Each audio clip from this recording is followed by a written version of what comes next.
have already seen in the Song of Solomon that Jesus married his sister, that is, his sister, his spouse.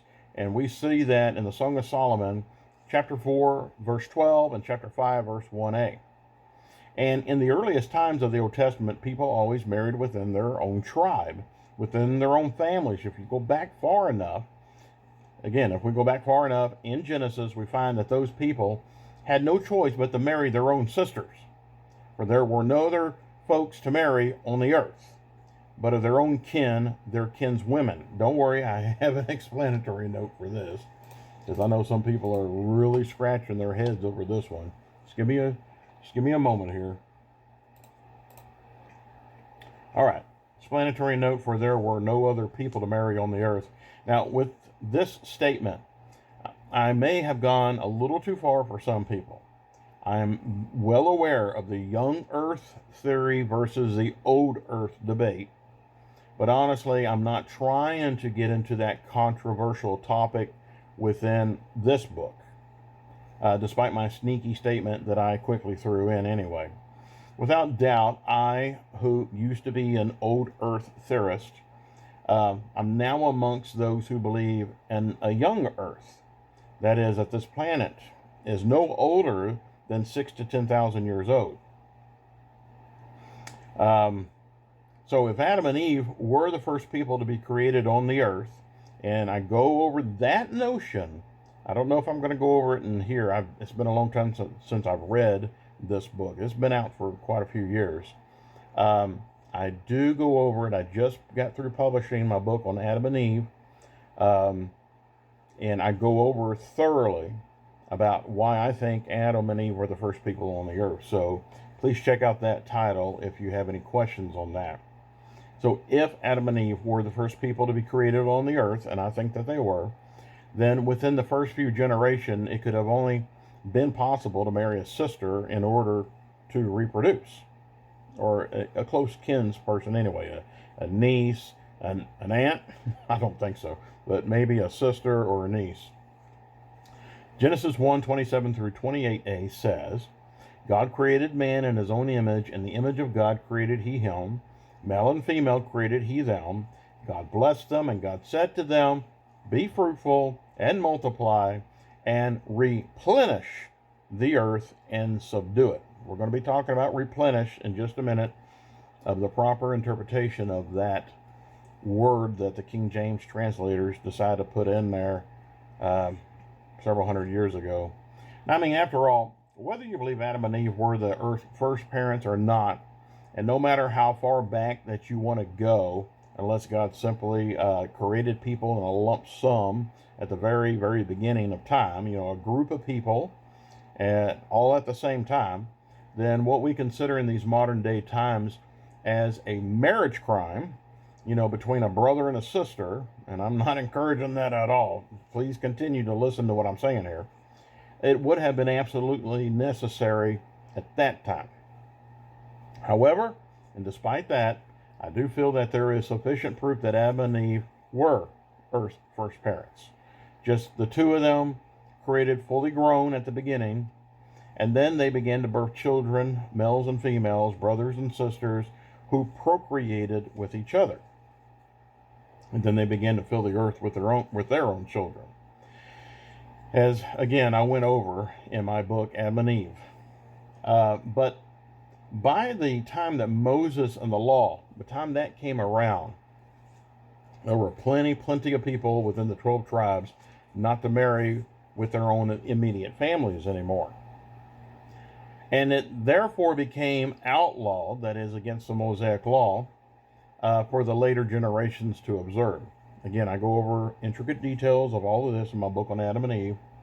However, despite all this, and as I will actually say in the main part of the book, I'm not even trying to speak of these kinds of marriages between brothers and natural brothers and sisters here.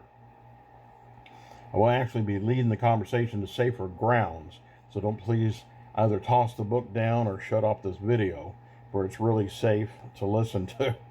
The conclusion I'm going to come up with is, like in a church setting, we call each other brothers and sisters, and we're not literally related. That's really where I'm going at with this. It's just children of God. marry within your own tribe.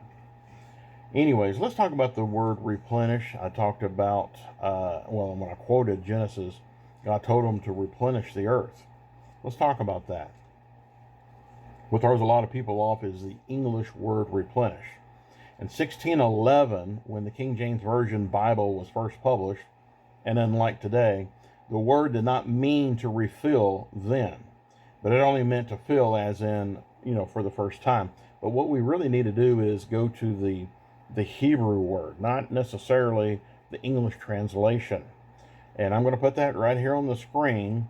And in your spare time, if you don't want to read this long list, because it's kind of long, then just look it up in Strong's Hebrew Dictionary, and you'll see there's not a single word in there that talks about refilling or to fill again, but it only talks about to fill as in the first time.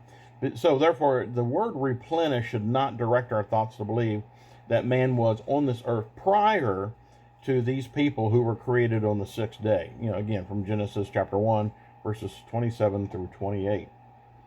But again, for more on that, please refer to my book on Adam and Eve. So let's go back to the main part of the book, and I'm going to reread what I had read a moment ago.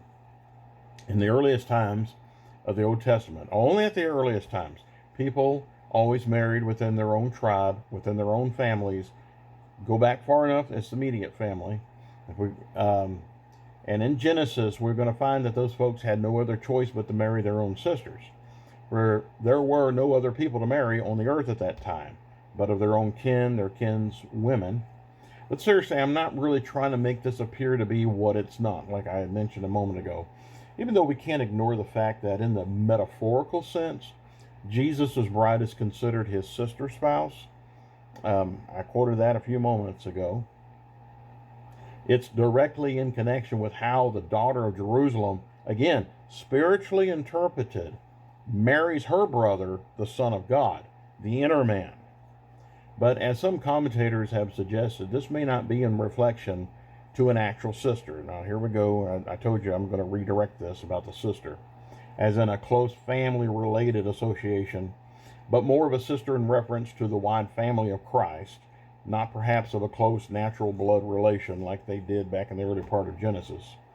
They have to be on something there about that kind of a thought.